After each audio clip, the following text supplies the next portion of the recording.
شعلہ میں نے آپ کو بتایا تھا، چھوٹی سی ایک دوا ہے، یہ بعض باتوں کے لحاظ سے یاد رکھنے کے لائق ہے۔ اس میں پروسٹریشن، نروس پروسٹریشن، اعصابی نقاہت، کمزوری، اور مینٹل بھی اور باڈلی ویکنس نمایاں ہوتی ہیں۔ کثرت استعمال والی دوا نہیں ہے، مگر بعض ایسی چیزیں ہیں جو مریض بعض دفعہ سامنے لے کے آتے ہیں تو کوئی ایک ٹکسالی کی چیز کبھی دینی پڑتی ہے۔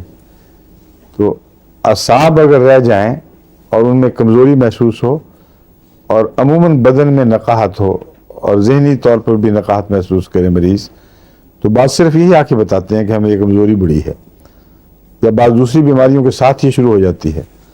اگر تو کوئی ایسی دوا مل جائے جس کا تعلق باقی علامتوں سے بھی ہو تو وہی بہتر ہے، مگر اگر نہ ملے تو فی الفور کام دینے کے لیے، جس طرح لوگ سر درد میں اسپرین دے دیتے ہیں، گریشولا کو استعمال کرنا چاہیے۔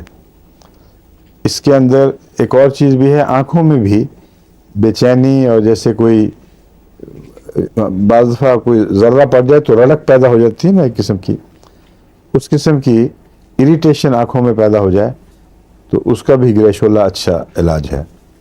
عورتوں میں میلنکولیا اگر پایا جائے تو گریشولا کا اس سے تعلق ہے، اور عورتوں میں اعصابی کمزوری بیرونی طور پر ہے، اندرونی طور پر جن اعصاب کا یوٹرس وغیرہ سے تعلق ہے وہ زیادہ ایکسائٹ ہو جاتے ہیں، اور یہ عجیب تضاد ہے۔ ایسی ہی عورتوں کو بعض دفعہ پھر جیسے ایسی دوائیں دینی پڑتی ہیں جس سے اعصاب ان کے ٹھنڈے ہوں، ضبط پہ آئیں، اور یہ بیماریاں بعض دفعہ اگر ہو جائیں لڑکیوں وغیرہ میں تو ان میں بے شرمی کا رجحان پیدا ہو جاتا ہے بہت زیادہ۔ ایسی صورت میں گریشولا بہت مفید دوا ہے۔ اور بھی بعض دواؤں میں بتایا تھا، لیکن وہ پورا کلیئر سمٹم کمپلیکس بڑا ہے ان کا۔ ان میں جانے سے پہلے اگر یہ علامت زیادہ علامتوں میں لپٹی ہوئی نہ ہو، صرف یہی نمایاں پائی جائے، تو گریشولا سے علاج شروع کرنا چاہیے۔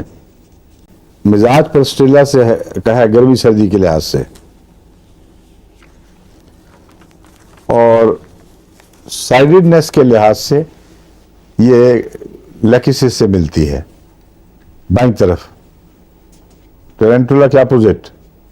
ٹرینٹولا دائیں طرف کا رجحان رکھتا ہے، گریشولا بائیں طرف کا رجحان رکھتا ہے، لیکن بائیں سے دائیں حرکت نہیں کرتا۔